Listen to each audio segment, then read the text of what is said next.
Здравейте, приятели! Днес ще се гмурнем в една тема, стара като света, вярата и разумът.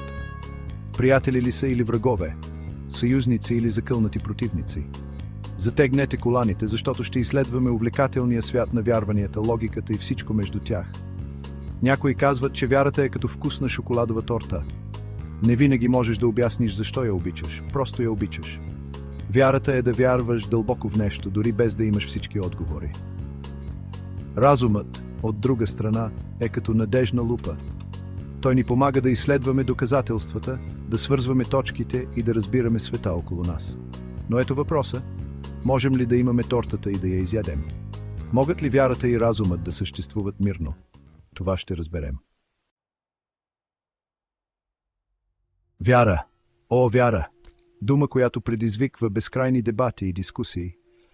Някои хора смятат, че е сляпо приемане на нещата без въпроси. Но почакайте, малко по-сложно от това, нали? Помислете за вярата като за вид доверие. Да вярваш в нещо или някого, дори когато нямаш всички осезаеми доказателства.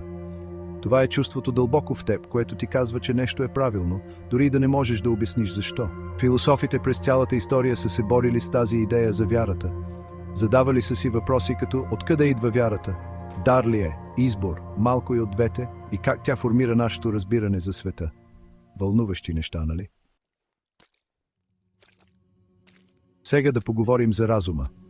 Той е двигателят, който задвижва нашето логическо мислене.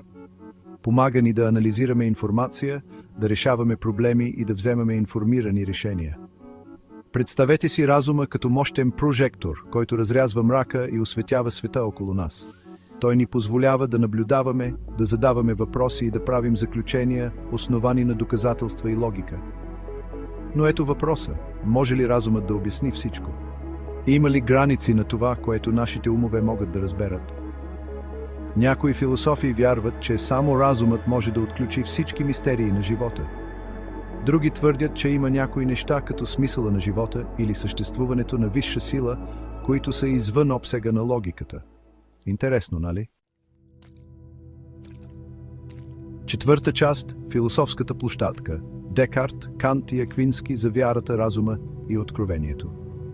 Нека се запознаем с някои от големите имена, които са прекарали живота си в борба с тези въпроси. Декарт, Кант и Аквински.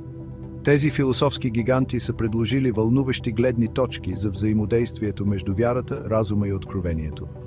Декарт, човекът с мисля, следователно съществувам, вярвал, че разумът е ключът към истината. Кант, от друга страна, твърдял, че нашите умове оформят нашето възприятие за реалността, което предполага, че има граници на това, което само разумът може да постигне. А Аквински? Той се опитал да намери златната среда, като предложил, че вярата и разумът работят заедно, като две капки вода.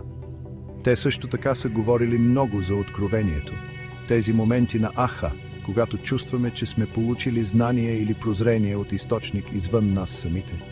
Истинска връзка ли е с нещо по-голямо или просто илюзия? Дебатът продължава. Пета част – две страни на една и съща монета. Вечният танц на вярата и разума. Ето, вярата и разумът – две страни на една и съща монета, които постоянно взаимодействат и оформят нашето разбиране за света. Те не винаги са лесни съквартиранти. Понякога се сблъскват, понякога се допълват. Важното е да намерите баланс, който работи за вас. Независимо дали сте заклети рационалисти или пламенни вярващи, не забравяйте, че както вярата, така и разумът имат ценна роля в живота ни. Затова продължавайте да задавате въпроси, продължавайте да изследвате и никога не се страхувайте да прегърнете мистерията. В края на краищата, не е ли това, което прави живота толкова интересен?